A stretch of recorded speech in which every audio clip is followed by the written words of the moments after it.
and I'll take it from there. Okay. Can you see? Yes, we can see your screen.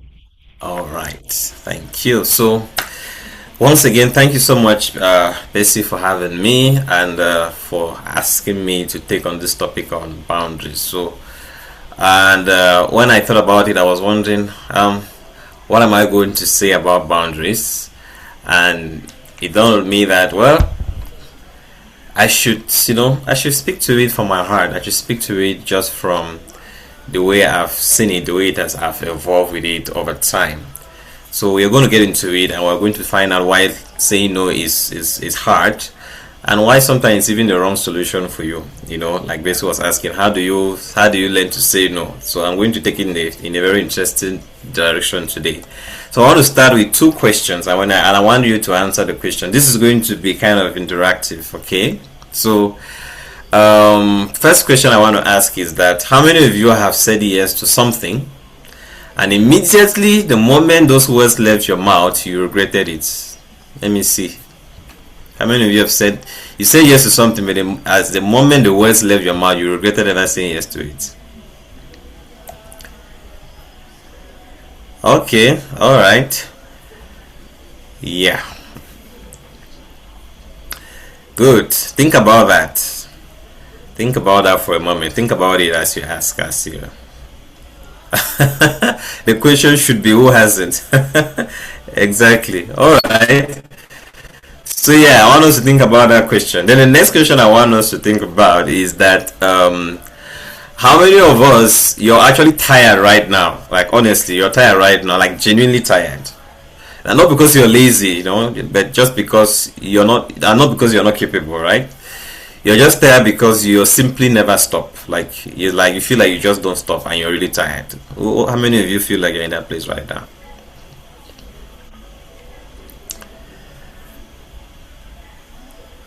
All right, I can see that.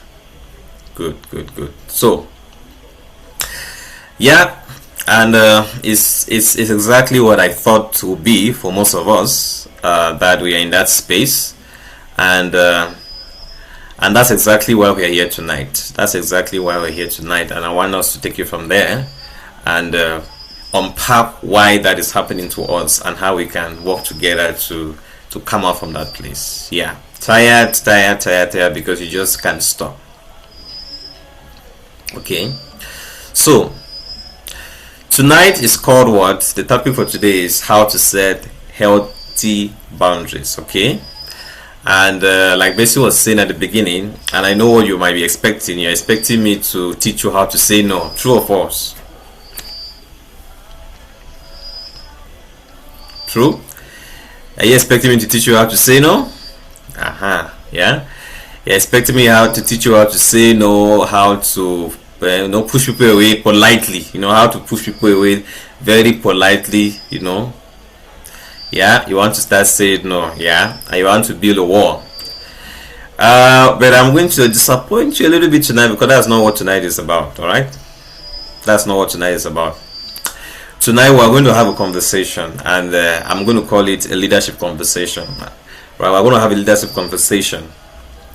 I'm not here to tell you how to say no. We're going to have a leadership conversation, and you understand as you go along. Whether you lead your team or you lead yourself, or you lead a family or you lead a ministry or a business or just your own life, right? What I'm about to share, I think this is for you. All right. It doesn't matter where you are. What I'm about to share is for you, and I want us to, just pay attention. Most people think setting boundaries are about learning to say no. All right, and I used to think like that. Most people think setting boundaries is about learning to say no. I used to think that boundaries is about learning to say no to people and all of that. But I realize it's not. It's not that. It's about knowing what you are protecting. It's knowing what you are protecting. It's not learning to say no. It's knowing what you are protecting and having a rhythm that protects it automatically. It's about knowing what you're protecting and having a rhythm to protect it automatically. The problem is not that you can't say no, right? The problem is that you have no structure that says no for you, right?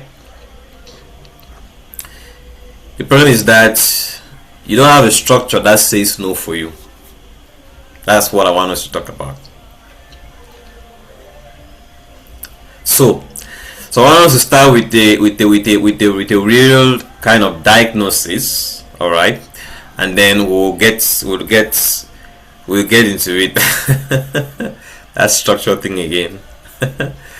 So let's start by doing some diagnosis, all right, and then we'll find out why boundaries. Why do we keep breaking our boundaries, even for people like us who know better? People like us that we have studied about boundaries, we know about boundaries, but we keep breaking it. Why do we do that?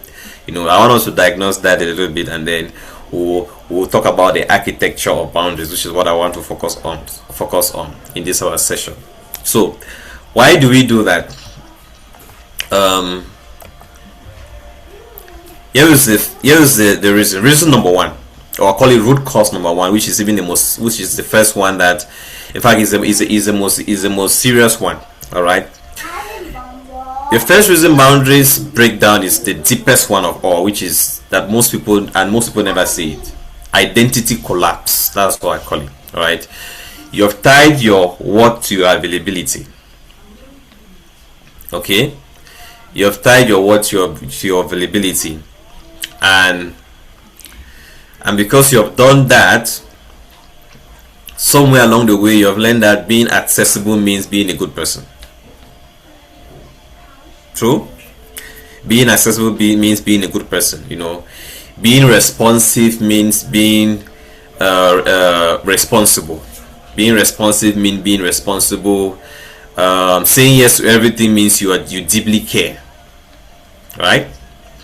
So now every time you try to say no, it doesn't feel like you're saying no to a request, right? It feels like you're saying no to a person. It feels like you're saying no to a person. It feels like rejection, right? And you cannot do that because you care,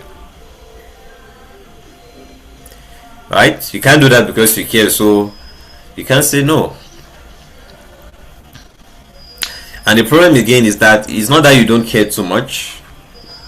It's not that you don't care too much. The problem is that you've confused being available with being valuable. They are not the same thing. All right? Being available and being valuable are not the same thing. And that's something we need to understand. You can love somebody, you can love deeply, you can love and still not be available at every hour. And that was the example of Jesus, right?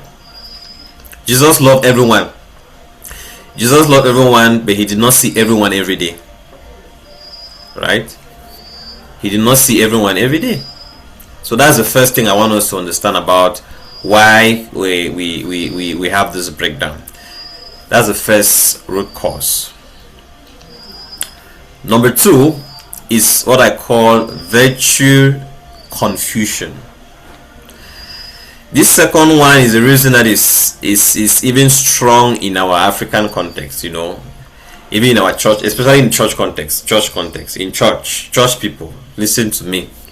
We are framed of overgiving as godliness, overgiving of yourself, of everything.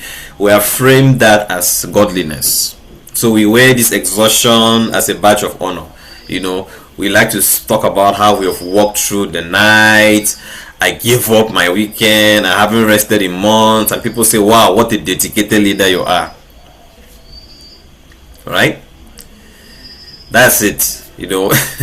So where this exhaustion like a badge of honor, because that's what shows that we are deep people. And but I want to show you something that we need to understand. If you look at the Bible in Luke chapter 5 verse 16, it says, but Jesus often, listen to the word, but Jesus often withdrew to a lonely place or to lonely places and prayed. Right? Not occasionally, often. Regularly, it was his rhythm. Jesus has his rhythm of always withdrawing. It doesn't matter what the pressure was, he always withdrew. In Genesis chapter 2 verse 2, God himself rested on the seventh day. Do you realize that God rested on the seventh day? And did God rest because he was tired? No, it was not because he was tired. Right? It was not because he ran out of ideas. God did not like, oh, my idea did not finish, will be not living, so I want to rest. No. But because rest is built into the architecture of your flourishing. Alright? God rest is built into the architecture of your flourishing. So without it you can't flourish. It doesn't matter how much you want to give of yourself. So exhaustion is not evidence of dedication. That's something we need to get. Exhaustion is not evidence of dedication. It is evidence of a missing rhythm to your life. Alright? If Jesus needed to withdraw regularly, right, to sustain his work, what makes us think that we don't have to? Because Jesus had to withdraw regularly, and that withdrawal was what was sustaining the work he was doing. But somewhere, somehow, we think that we don't need that. We think that overgiving is godliness. It is but that's not what it is. Overgiving is actually is boundary collapse that has been dressed up like virtue language. All right. So overgiving is that your boundaries have basically collapsed. That's what it means when you're overgiving.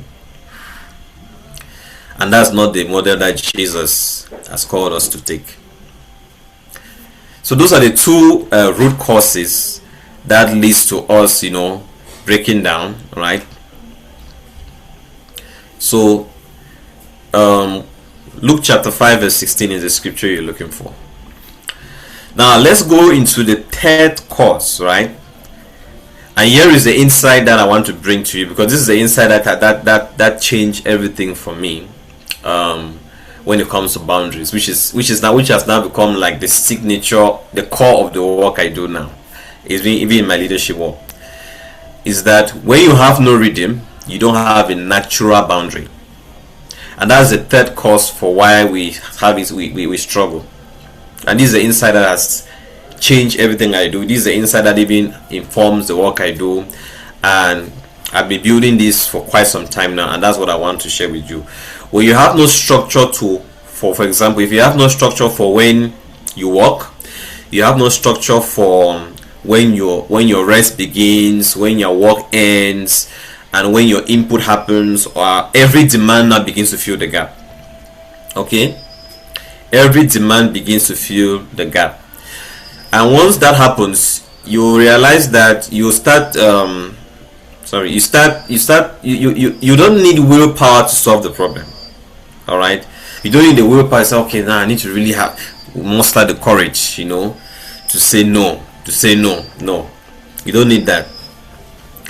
You don't need to become stronger. All right, what you need is a rhythm to your life. What you need is a rhythm. A rhythm is a boundary is not a wall that you build. Let me put it this way: a boundary is not a wall that you build, right? A boundary simply it's a rhythm that someone is trying to violate. That's what it is. A boundary is a rhythm that somebody is trying to violate. But when you have no rhythm, there's nothing to violate. When you have no rhythm to your life, there's nothing to violate, because every hour is fair game. Every hour of yours is fair game, because there's no rhythm to your life. But once there's a rhythm to your life, then a boundary now becomes somebody trying to violate that rhythm. Okay? So that's what I want you to get. Because when you don't have a rhythm, what happens is that every single request that comes to you becomes a fresh decision you have to make. Right? Every single request becomes a fresh decision you have to make, and every fresh decision is another opportunity for collapse. But when you have a rhythm, there's a structure that already holds you with that before you even have to say yes or no to anything. I hope this is making sense to you, and I'll break it down in the end further as you go. I'll give you a bit of context. BBC is familiar with this. Many years ago, from 2015, in fact, between 2015 and 2019, that was I call those years like my grinding ministry years, because that was when I stepped fully into ministry, and then I thought I was stepping into calling, and in many ways I was, but then in many ways I wasn't. because I stepped into an environment where it was constant demand, it was constant pressure. The culture. I mean, the culture was not toxic initially, obviously, but as time goes on, as the demands were coming, underneath every demand was, it was like we were running a massive American corporation where it was just about productivity and results and results and results. And what that costed me was that as you wear a mask like that mask of performance, if you wear that mask long enough, pretty soon you forget your own face. You forget how your own face looks like. And that's what began happening to me. I just forgot how I looked because I was too much into that. When you wore that version that was demanding and demanding and demanding and demanding, you wear the mask so much that very soon, the harder you go, the harder you can't even remember your face. You can't remember who you are. You cannot remember who you look like because you have worn the mask for so long. And then I was grinding at two things. Number one, I was grinding not just at a pace that was not sustainable. I was also grinding in a calling that wasn't mine. So I was grinding double. So at a pace that was not sustainable, and then I was grinding in a calling that was not my calling. Here is the thing. The first kind of grinding will exhaust your body. When you are grinding at a pace that is not sustainable, it will exhaust your body. You will get tired. But you know what happens when you're grinding at a calling that is not yours? It will exhaust your soul. It will crush your soul. Alright. So I was doing both. And that became a serious issue because I realized that I told myself that I was being faithful. I was being, the fact that I was not putting myself out there, being available and doing all that work, it was faithfulness. But guess what? Faithfulness does not require that you disappear. Faithfulness does not require that you as a person disappear in the process. So at some point I have to start asking myself a different question. This faithfulness thing that is making me grind because I want to be all things to all people, is that really how I want to be? And I have to start asking myself the question about how do I work harder, because answering the question how do I work harder was not going to help me. So I need to start asking myself a different kind of question. And the question was, who am I actually called to be? And then what do I need to protect to remain that kind of person? Okay, I need to ask myself the question like, who am I actually called to be? And then what do I need to protect to remain that person? Because if I don't protect what I need to know what I need to protect so that I can remain the kind of person that I'm called to be. Otherwise, I'll grind myself into somebody else. So the reason why I'm saying this is to understand that boundaries are not just about saying no. Alright, boundaries are actually rhythms that you build around your life. Okay, so I want to give you a new frame of thinking about boundaries that will help you and it's helping me. So it's not about just thinking about saying no to things. A boundary is it will not look like, when you talk about a boundary now, you'll be thinking about, wait, it's a rhythm that I have that somebody is trying to violate. That's how you'll be thinking about it. I have a rhythm to my life, and when somebody tries to violate that, then that is when I say they are crossing the boundary.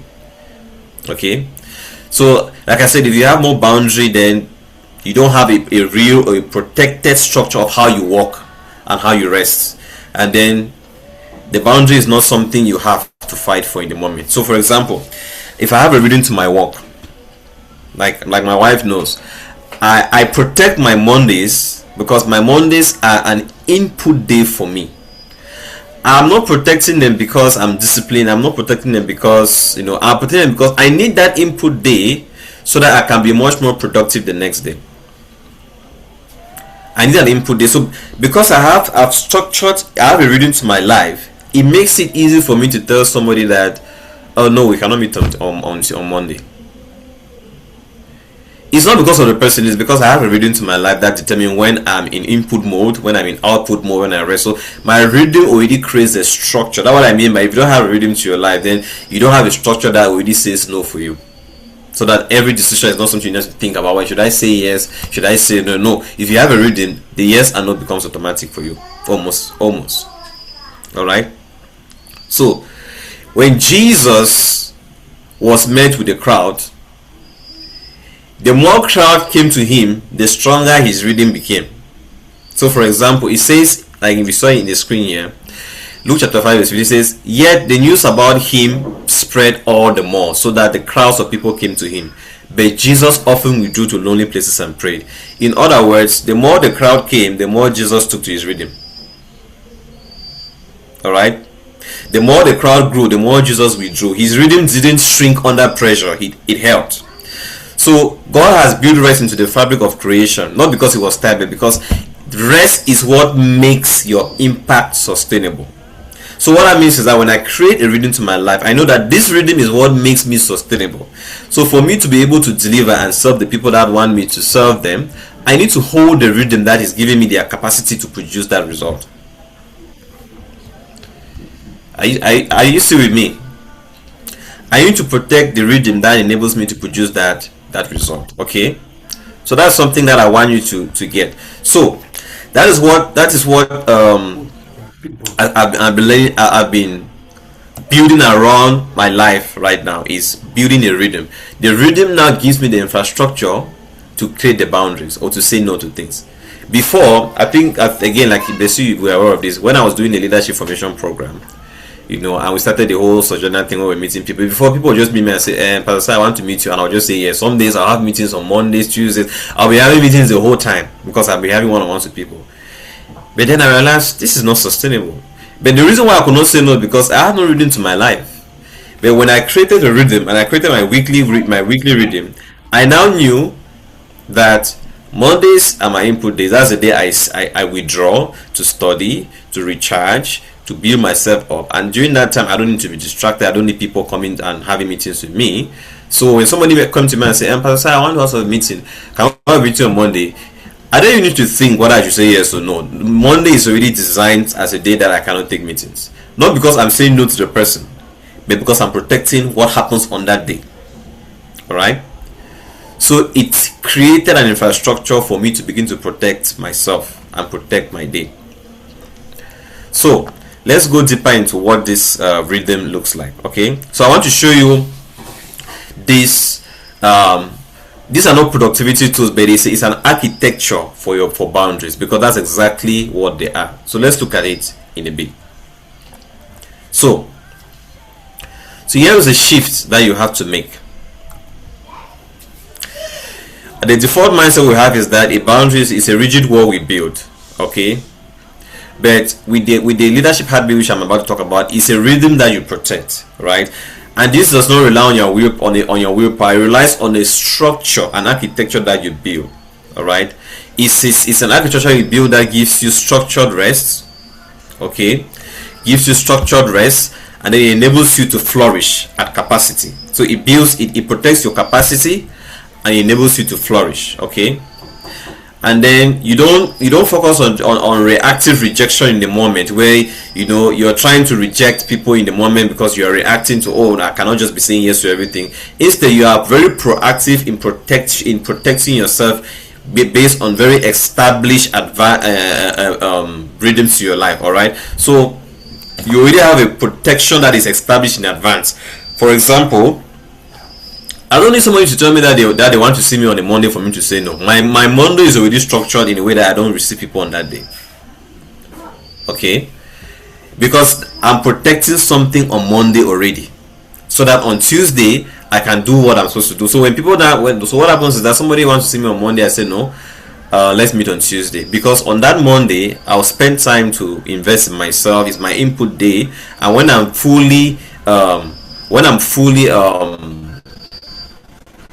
I build my capacity for Monday, it's easy for me to accept any appointment on Tuesday.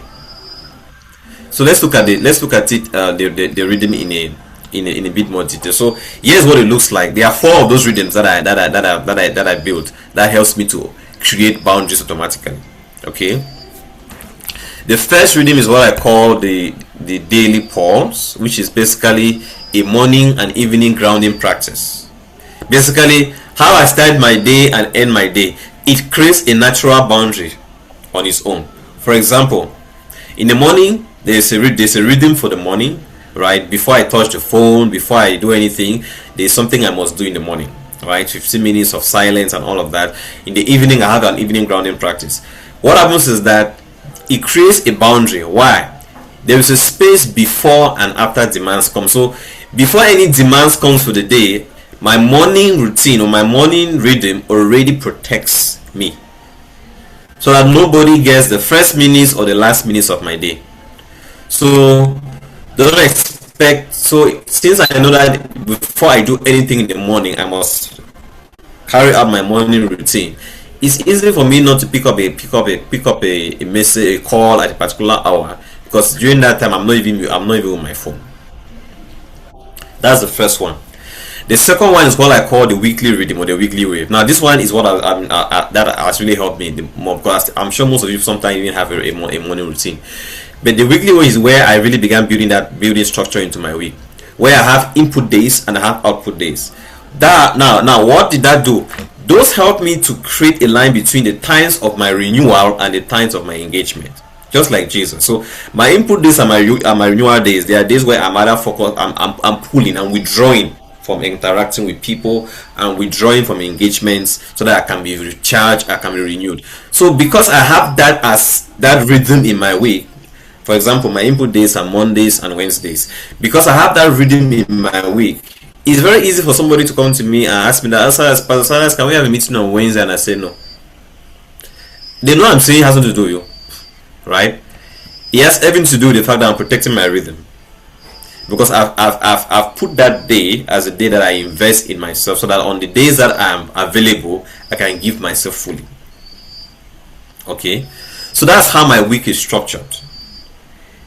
Is a rhythm to my life. Whether there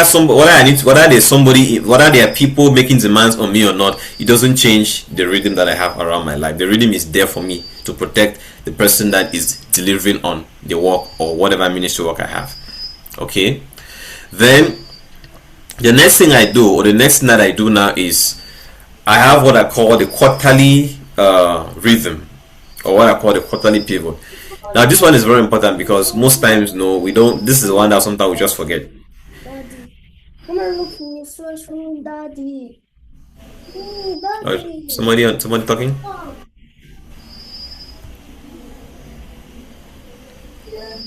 Hello, are we still there? Sorry, sir, you can go ahead. Oh, okay, good.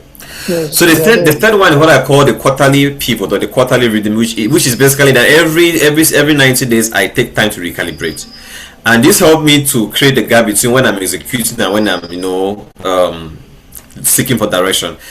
Why is this important? It stops you from moving fast in the wrong direction. If you're just busy, from January to December, you are just going and going and going and going. Pretty soon you're fast moving, you're far ahead, but you're going in the wrong direction. You are just saying yes to every opportunity, everything that is coming, and before long you are in a totally different trajectory than when you ought to be, because you don't have a rhythm that makes you to sit back and say, hey, all right, I've been running this for the first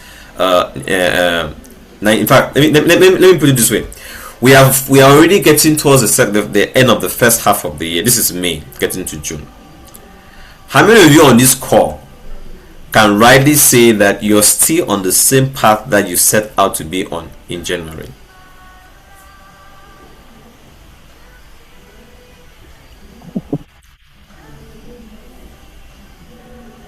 I'm waiting to get a response. How many on this call you can tell yourself that you're still on the path that you set out to be on in January? Why is it difficult to say? Why is it so? Because you don't have a rhythm in your life that course corrects, and because you don't have that, you don't know how to even say no to things that are drifting you from the direction you have to take. All right, but if you have that, it already creates a natural boundary that helps you to say no to things. So it's not you looking for what to say no to, is that you have a rhythm that course correct. So every 3 months you take like a retreat to reflect on, okay, how did the last 90 days go? What do I need to stop? What do I need to start? What do I need to continue? Once you do that, it gives you the priorities for the next 90 days, and all of a sudden you now know what to say yes to and what to say no to, because you are protecting something. You are not just trying to use willpower to say no because you've heard that boundaries mean saying no. You're focused more on building a rhythm to your life. And then the last rhythm which I talk about is what I call the annual Sabbath. This one is the non-negotiable full stop. That's the way where you just say, you know what, once every year I just disengage completely and disconnect from everything. That's the one that all of us are still working towards, because to take 2 weeks off for some people is like the world end. Like they cannot find themselves, just disengaging from everything, because everything depends on them. But that is where you know that you're living in rhythm. You can totally disengage and nothing happens, because you're protecting yourself. You're taking what I call a Sabbath, a rest, so that you can come back stronger and you can be much more productive in what you have been called to do. So those are the rhythms that you need around your life that will automatically put no's or put boundaries without you having to try and set them, because now you're focusing on building the rhythm that around your life rather than looking for where to say no and when to say yes. The rhythms create infrastructure for you to say no. All right, so that's something I wanted to share with us this evening, because it's very important for you to see the shift. When you start living in rhythm, it creates natural boundaries around your life.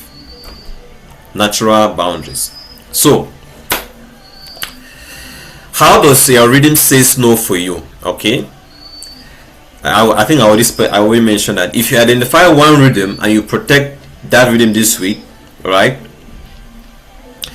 you will now be able to communicate before the violation happens. Okay, so for example, if I tell people that, okay, you know what, Mondays is this is the day I spend time to study, to reflect, and to do all of that, it means that people in my circle should will automatically know that they should not be calling me to have meetings on those days. All right, so but you must first of all have the rhythm. You cannot just get up and say, don't call me on Monday. I'm no longer taking calls on Monday. I'm no longer taking meetings on the I'm no longer, but everything is haphazard, because every time somebody makes a request to you, you're not thinking, should I say yes, should I say no? But now with the rhythm, you communicate you communicate your rhythm to the people that matter around you, and they already know that, on Mondays this is what this person's focus on Monday is, this is what this person's focus on Wednesdays are, and stuff like that. So once you have the rhythms to your life, you communicate it to those around you, and then they now begin to understand how your life rhythm looks like, and then boundaries become easy to set. Okay, now I want us to do a little practice as we are here, because I want this to be a bit more practical than theoretical. Okay, so I'll give you 3 examples of people of what it looks like when you are out of rhythm, and let me see if you can identify yourself with anyone that I'm going to give. All right, let me give you 3 examples of how to know you're out of rhythm. So the first example how to know that you're out of rhythm, all right, is what I call the necessary hero. Do you know what the necessary hero is? You are here and you know that everything depends on you. The reason why you cannot say no is because everything depends on you. Do I have people like that, where you feel like everything depends on you? Like family is depending on me, the ministry depending on me, the business depends on me, everything depends on me. If I'm not there, things will fall out. I call you the necessary hero, because you are the structure, you are the system. So the moment you are not there, everything breaks. It is very difficult to create a boundary when you are the necessary hero. Because as a necessary hero, the whole operation genuinely cannot run without you. That's the truth. Without you in the picture, nothing can run. Right? What you need is to learn to Sabbath. You need to build a structure. You have a structural problem where you build a structure around yourself that totally depends on you. And you need to start thinking about, how do I now build a system that is not totally dependent on me? Because if I don't build a system, I'll never be able to say no. Because you're a hero by necessity. Without you, everything crumbles. So the way you solve that problem, that scenario, is that you start thinking about how you build a system that empowers people around you, so that you can say no and things will not crumble. Because right now you cannot even say it, because if you say it, everything crumbles. So we'll talk about that. That's one area that you can find yourself as a necessary role. The second one is what is what I call the recovering grinder. All right. Why are my recovering grinders in the house? They know themselves. Okay. These are the ones that they know that yes, they are really messing up with their rhythms right now, but then they still need to give themselves the permission to go slow. You know that the pace at which you are going is not good, right? Their pace is not good. You feel like you're trapped in between, and what you need is to give yourself the permission to go slow, because you're going faster than your capacity can handle right now. You need to give yourself permission to slow down, so that you can manage yourself, you can manage your capacity. That's what you need to do, because you already know that the pace is unsustainable, and yet you keep saying yes and yes and yes. You need to slow down and say, all right, I need to go slowly and steadily, so that I'm managing my capacity as I'm going. That way now I can say yes to things, I can say no to things, because I'm managing my capacity. I'm not just trying to be everything to everybody. And then the third category of persons I'd like to talk about is what I call the reactive leader. You're always on the defensive mode. You check your phone the first thing in the morning. You're always driven by urgency. You're always driven by what people want. You're always reacting. It's like I call them the firefighters. There's always one emergency. There's always something that is, when you're in that state, you just can't say no. So it means that your rhythms are out of whack. By the time it's 9 a.m. or a.m. in the morning, you're already behind, because you're waking up with the burdens of yesterday already on your mind. So with all of that, there's no way you can create a boundary, because your rhythms are out of order. So you need to recover your rhythm, so that you can now comfortably know how to. Can you have more than one?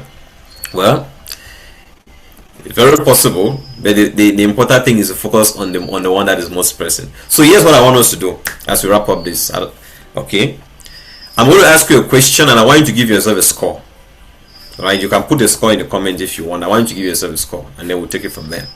Because I need you to get this, because without rhythms, it becomes impossible to create proper boundaries. So number one, give yourself a score from 1 to 5.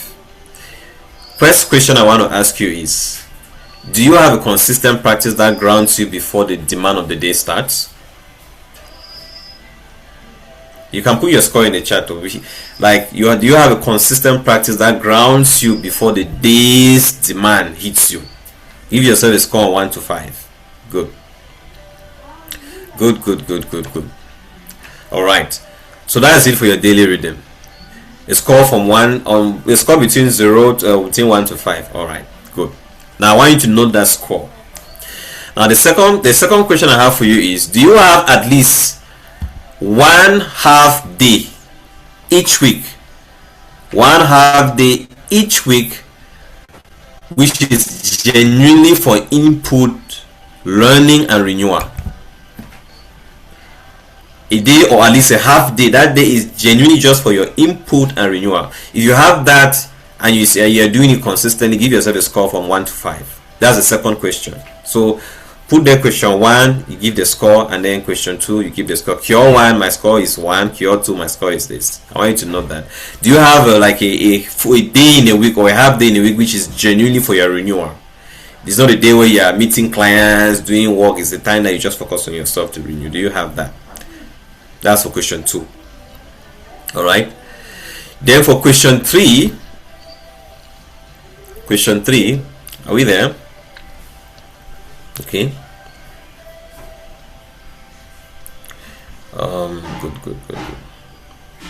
Good. Question 3 is, do you take structured time to step back and honestly ask yourself where you are going every 90 days? Like every 90 days, do you take time to step back and ask yourself honestly where you are actually going? Give yourself a score on that. Like every 3 months, every 90 days, you ask yourself, where am I really going? Give yourself a score on that. All right. Then the last question, question 4, is that do you have a non-negotiable season, guaranteed season, where you go for full rest, like you take a full rest? I'm not talking about vacation that you're on vacation but you're still busy checking stuff back at work. A season where you take like a Sabbath, like it is non-negotiable. Every year at this time, maybe in November or in December, I take 1 week off, you know, totally disengaged from work, from everything. If you have that, give yourself a score. If you don't even have that, then give yourself the score. All right, good.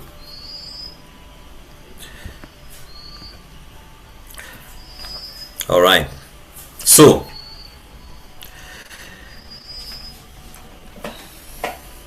now based on your score, I want to give you a few diagnoses. All right, now based on your score, it gives you an idea of where your rhythms are. Okay, so if your score for every rhythm is 0 to 1, like now I want you to sum the scores. I want you to give yourself the total score from 1 to the 4 questions, right? The total score should be on 20. So give yourself a score, take question 1, question 2, question 3, and then sum the score and tell me what your total score is now. Take the score for question 1, question 2, question 3, and question 4, and then tell me your total score. I want you to give yourself a score on 20. What is your score on 20? Let's start there first. Alright, give yourself a score on 20. Alright, I'm looking at the scores. I want to see them. I want to see the scores on 20. Alright. Okay, good. So keep that score and let me interpret it for you right now. If your score is anywhere between 1 and 8, alright? If your score is anywhere between 1 and 8, then it means you have very huge gaps in your rhythms. Alright? Your rhythm has a real gap. Your rhythm architecture is really, really lacking. And so you need to, you're not behind, but you're aware, of course. So but your first move will be to put the architecture around your rhythm. Okay? If your score is between 9 and 14, then I would say that you have something to build. You already have some rhythm built into your life if your score is between 9 and 14. But what you have is not yet holding the weight it's supposed to hold. Alright? So you have a good foundation, but then you need to strengthen those rhythms. If your score is between 9 and 14. Okay? Now if you're somewhere above that, if you're from 15 and 20, then you have a strong foundation. Right? The work now that you need to do is to go for depth. Alright? Is to go for depth and begin to build even towards an annual Sabbath, because that's always the most difficult for most people to have. So that's what I want you to take out of this. So what I want you to do now, based on your score, I want to give you practical steps. Okay. So okay, some of you are still giving your scores. That's fine. So the interpretation I was giving you again. So if your score is between 1 and 8, like I say, you have real gaps. You have real gaps in your rhythm architecture. Your rhythm is really lacking, and you need to build that. So you need to build the foundation of your rhythms, because once you build that foundation, then you'll be able to move forward. Okay. So build the foundation for your rhythms when you're 8, for those of you between 1 and 8, and then those between 9 and 14, strengthen the architecture that you have already. And then those that are above that, of course, you don't need to add anything. You just need to go for depth. All right, that's what I want you to know. And let me give you tools that can help you to do that. The rhythms that I'm talking to you about, this is the architecture for your flourishing. Okay, they are not isolated. These are not productivity tools. These are not isolated. It's not like each tool is on its own. They are designed together to create a system, an ecosystem for you to flourish and to have a sustainable impact. All right. So what I'm saying is that you don't need to learn how to say no. You just need to learn to build a life that says it for you. Do you get that? You need to build a life that says the no for you. That's what I'm trying to get at. So it's not just about learning to say no. Build a life that makes the no automatic, that says the no for you. And that's what these readings will help you do. That's what these readings will help you do. Amen. So as I close this and I leave it open, here's the last thing I want to say for you. If you have done the exercise that I just gave, right, I have a full extended assessment for you to check your rhythms, right? I think there are some people on this call that have probably done it already. It's a 5-minute assessment that asks you about 20 questions. I just give you 5, but the assessment asks you 20 questions to see where your rhythm is. So if you take the assessment, it's on my site, where you ask you a couple of questions, and it's now going to actually describe you where you are, the kind of leader, where your leadership currently is, where your rhythm currently is, and then based on where your rhythm currently is now, it will tell you what you need to do to start building that rhythm. So if you want to do the full assessment, there's a link. I can send the link on the chat, and then you can go do the assessment. It's free. There's a free assessment. You can do it if you want. Okay. So that's the first thing I want to give out as my first resource for you. So you can go to the site leadfromtheheart.pages.dev. This is not our permanent site, but this is a site that is hosting the assessment for now. So you can go there and do the assessment for free. So leadfromtheheart.pages.dev/assessment. If you go there, you do this assessment. I have a whole tool that I've put there that can help you really understand your rhythms, and it gives you like a 21-page report that explains the whole rhythms thing to you, tell you the steps to take to start building your rhythms. And over on the same side, there are also free resources that you can download for free, how to build your daily rhythm, your weekly rhythm. Once you build those rhythms, you just realize that saying yes, you're saying no, and all of that becomes easy, because the rhythms create the architecture for you automatically. Okay, so that's something I want to offer to you all on this call, to help you build boundaries by building an architecture around your own life rhythms. Okay, yes. So that's it. Also, if you go there again, you learn more about how to build rhythms around your life, because once you build those rhythms, that's the architecture for creating boundaries is established. And if you want to go further, there are more resources for you to go further. I have a book coming up, called The Leadership Heartbeat, where I go into this further. It's a book that I go detailing into these rhythms and how you can build them, and how it will make you to prevent burnout, because when we don't have boundaries, what happens? We start burning out. All right, because we are saying yes to everything, and that's what keeps us in the state of burnout. But the antidote is build rhythms around your life, and once you build this around your life, you easily learn how to say no to things, because the rhythm already creates the infrastructure for you to say no.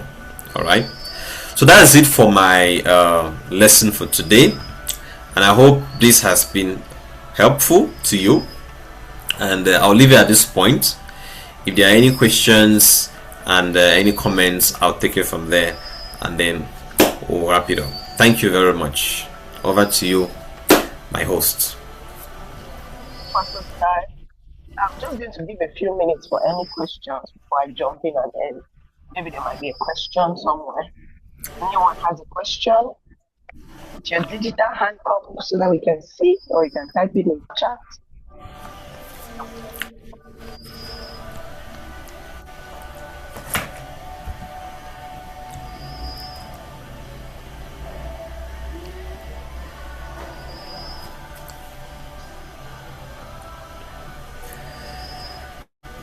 Somebody is asking a question: how did I discover my actual calling, sir?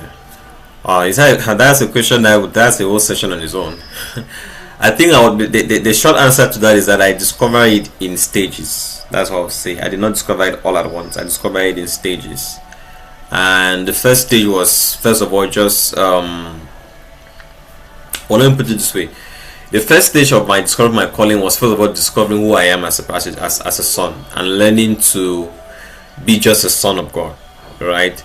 I realized that in my journey as a believer, I didn't understand the importance of just learning to receive from the Father and be a son, and from that sonship you discover identity, and then from that identity begin to find out the calling and the purposes for God for your life.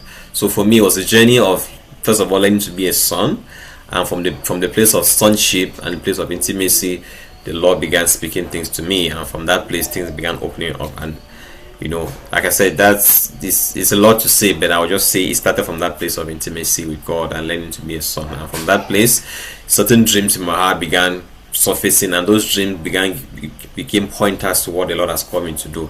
And of course, being in a community that was speaking to me also helped to confirm those things. And as time has gone on, I've refined the calling. I've gotten more clarity over time as to what God has called me to do.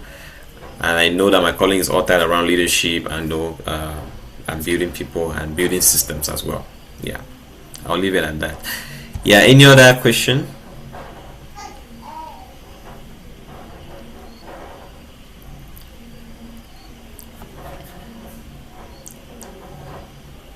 Okay, I'm seeing questions here. How can one stay consistent with their rhythms? Sometimes you actually have them in place, but you discover you don't keep to them. Okay, let me answer that question. That's a very good question, right? I'll give a quick answer. I also have a resource just for that particular question. Sometimes one of the reasons why we don't keep let me make sure I'm looking at the question. One of the reasons why we don't keep our rhythms, right, is because the rhythms are powered by something. And if what powers the rhythm is absent, the rhythms begin to struggle.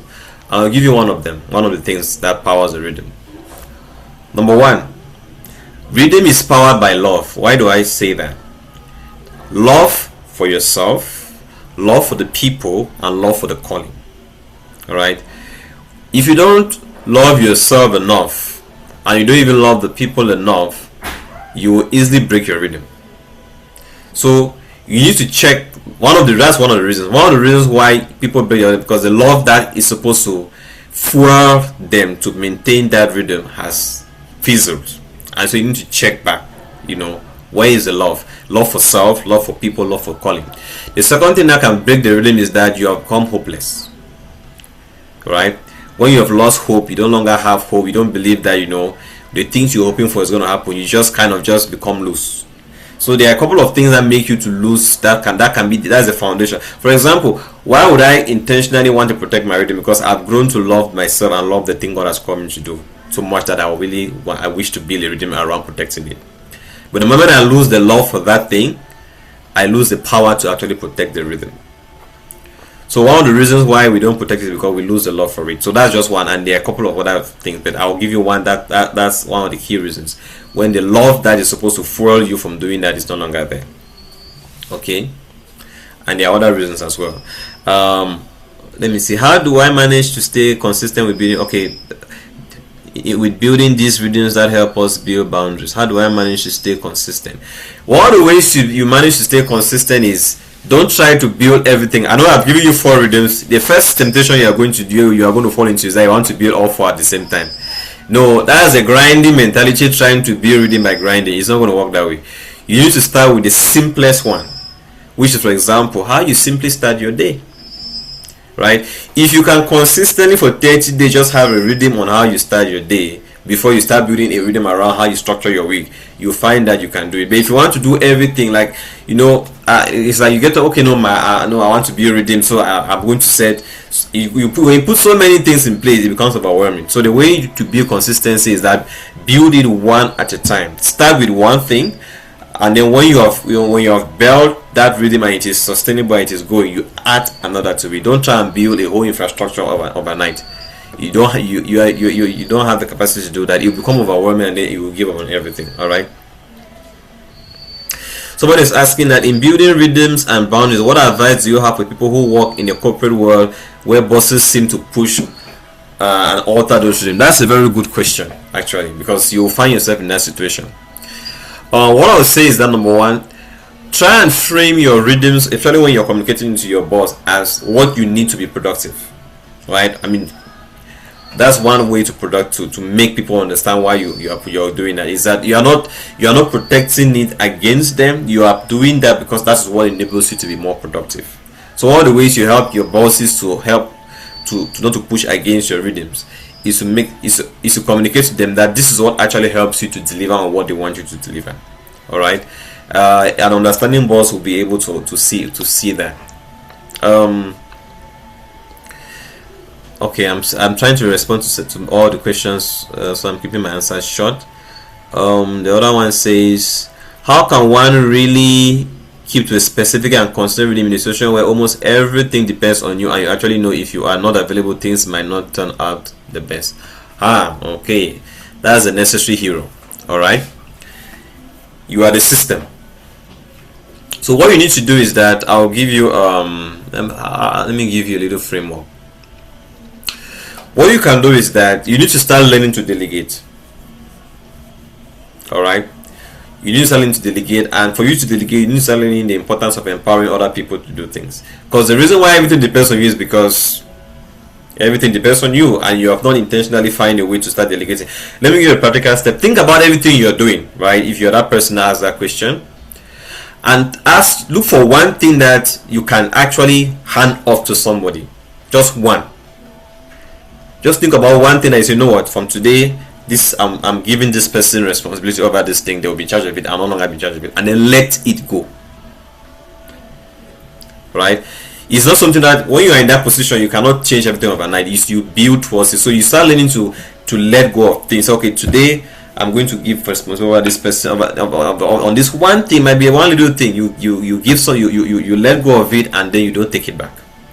As you start doing that over time, you start realizing that you're beginning to train yourself to let go of things, and you begin to realize that other people can handle stuff, and then over time you come up from that scenario where you feel like everything depends on you. Are there exceptional scenarios or cases where build structures or routines aren't respected?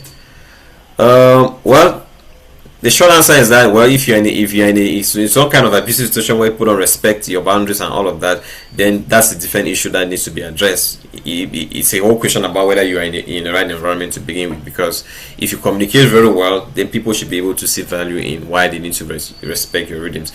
Also, you need to understand that the reason why we build these rhythms is not just for self-protection, it's so that we can serve people better. Jesus withdrew frequently, not because he was running away from the people. He withdrew frequently because he needed to serve the people well.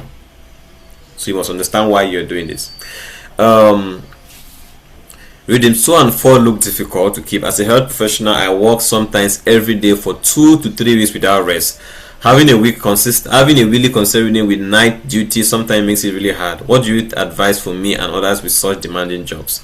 Well, that's a real challenge. Yeah, that's a real challenge. And I think that what I would say is that what I've given you is a framework. And when it comes to each person, you need to look for what works for you. For example, it might not be possible to have a complete day off as an input day, but it might be possible to say in my day, which part of the day can I structure. So for example, I can say, okay, maybe the mornings are the time when I'll focus on as my input. I cannot take out the whole day. I can take out part of the day. It's important to note that having just a bit of rhythm is always far more better than having none. So as much as possible, you want to be able to build something that you can start with, and that now you based on that you begin to build. I also say that part of the rhythm themselves helps you to restructure. What do I mean? Like I said, every 3 months you need to sit back and see how has things been, so that because you might have changing seasons. And as your seasons, because of your job, is changing, you need to look at the rhythms and see how you can adjust them to suit the season in which you are, so that the rhythms are serving you. For example, right now I have the rhythm I'm following, but I know that by the time we start online school, right, I might have to revisit my rhythm because the school schedule is going to upset my program. But I'll not just allow the school schedule to come and then I'm forcing a rhythm that was built for a different season. I'll look at the current school schedule since I'm the school, and then see how I can build a new rhythm that protects me even while in the midst of that busy season. That's one way to look at it. Okay. I hope that helps. I think I've answered all the questions on the chat. If there's any other question, if I don't answer anyone, yes. Can you hear? Damaris has a question that's in the chat that says, how can you relate setting a reading to rendering help to people even when you may not agree with it in your spirit? From Okay. Damaris. Mhm. Do you want me to read it again? Yes, read it again. How can you relate setting a reading to rendering help to people even when you may not agree with it in your spirit? All right. How can you relate setting a rhythm to rendering help to people even when you may not agree with it in your spirit? All right. I'm not sure I understand the question. I don't know. Yeah, Damaris, are you willing to come and give us context, please? Because I was also wondering. Okay, Mama so Adenka, yeah. Okay, go ahead. Go ahead. okay, so what I'm trying to say is, how do you like set rhythm? Because for all of this, I've been hearing more about work, structural work. So how do you relate that to setting boundaries when it comes to like rendering help, especially if you're the type that finds it difficult to say no to people? So how are you able to build a structure towards that in terms of Oh, helping people? Yeah. oh, okay. I get it. So, so I guess like what I'm saying is that for you to be able to provide help to people, you must have the capacity to do that. All right. Sorry. What's that noise? All right. Sorry. For you to be able to render help to people, you must be in the capacity to do that. All right. Think about Jesus, for example. His whole ministry was helping people, but he withdrew frequently. So the idea, like I said at the beginning, is that don't misinterpret overextending yourself, right, to being faithful, because overextending yourself to being faithful is actually part of the reason why you never have a boundary. So it's something that you need to deal with your own self. Like, why do I need to overextend myself? Why do I mistake being valuable to being available? The fact that you are not available doesn't mean that you are not valuable to the person. It's just the two are not the same. You need to withdraw because you need the person that is providing the help to be in the right state to provide the help, to have the capacity to provide the help. And how do you do that? Is the rhythm you build around your life. So for example, it looks like for me in this case to say that, all right, somebody says they want to see me, they need my help, they need my counsel, they need me to sit down to talk to them, and they say, can I come on a Monday? And I say, no, you can't come on Monday, you can only come on a Tuesday, or you can come on a Thursday. Why? Because on Monday I'm busy studying, I'm busy resting, I'm busy building myself, so that on Tuesday when I meet you I have something to give you. So that's the idea. So I'm doing that because I will be in a better position to help you. I cannot help you when I'm depleted.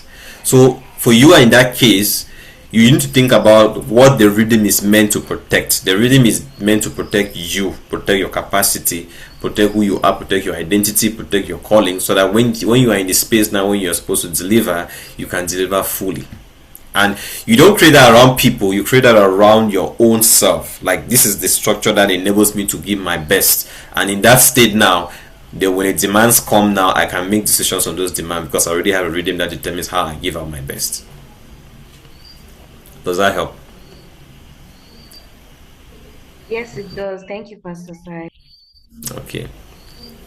All right, finally, this will be the last before we go, because I don't like to keep you guys. Mama Adenka, your digital hand was raised. Yes, my hand was up because I think he has almost answered my question. So what I wanted to ask about was, because I'm a firstborn and I feel I literally used to take the responsibility for my siblings a lot. And to the extent that I find that it got to a stage where I almost burnt out. But you've spoken about overextending yourself now, and I'm now thinking to myself, although I have to rewatch everything all over again because there's so many things you said that really struck me. Now, how do you get to that place where you really love you love and you want to be able to help, but at the same time, you find that people are taking advantage of it? Things that they could have done themselves, they just bring it to you out of habit. And I want to break it, but I don't know how to break it. I want them to be able to stand on their own feet and stop coming to me for everything to start with. Okay. All right. Let me share. Let me share a story about this. I have an elder sister. all right, who is in the US. You know how it is. You have a sister abroad, and then you have siblings back home. And everybody is expecting help. So my elder sister, now here's the funny thing. Between my elder sister and I, we are very far apart. She's the first, I'm the last. So you can imagine the relationship, right? So, but I noticed this from my elder sister that was very helpful, was that she always tell me that, you know what, God is the one that is helping all of us. All right, and he must not use me to help you. She's not saying that because she does not want to help you. She's saying that I want you to open your options from how much help you can receive. Because if you limit it to me, it means that when I'm not able, you will be stuck. So the idea was reframing our mindset to understand that, hey, relying on just on one person is not is a disservice to yourself, because there are people that will help you that can help me better than my sister will help me. So that was very empowering. At the same time, it also releasing for her, because all of a sudden she kind of recalibrated expectation. Like, don't be expecting that, and she'll say, you know what, when I want to help you, you don't even need to ask me, because if the Lord moves me to help you, I will do it. You won't even need to ask for my help. I will do it. But guess what? But if you learn to rely on the Lord, it means that there are people that will help you that beyond the way that I could help you. And that took the pressure off her. It also helped me to have the right expectation. So I just wanted to give you that example, that it's also the way you communicate with these people. All right, the people that are looking up to you. You might have to say, all right, one of the ways to deal with this is that I must now create time to begin to recalibrate the way, the expectation that these people have for me, because it will free me from, because they have an expectation, but somehow you're feeding into it because of the way you're responding to it. And so one way to do that is to begin to tell them that, hey, I'm not the only one that can help you. All right, and I'm not saying that because I don't want to help you. I'm just saying that because your options are bigger than me, and don't limit your options to me. So that the person now will be understand that even if you need help, don't always be looking at one direction. Because even I am here, I also have to look for help. Who do I look to?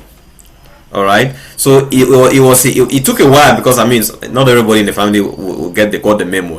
Some people like that one you're saying is your own. You're my sister. You give me everything I ask. But then at least she was intentional about setting expectations right, so that people should not have unhealthy expectations on towards her, and that helped. I'll just let me throw that if I thought it made sense to you. It does, actually. Thank you very much. I will go back and sit with it. Yeah. Yes, there's a question from Giselle.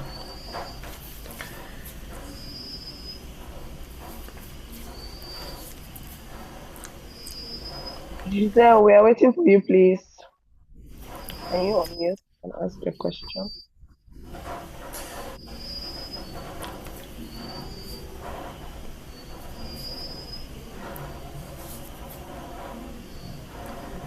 I love the response while you're waiting for Giselle. I love that response from your sister's perspective, in the sense that I think that as a firstborn, or every firstborn, or let me not say firstborn, those who carry responsibility, they have to have the mindset of God is the ultimate also.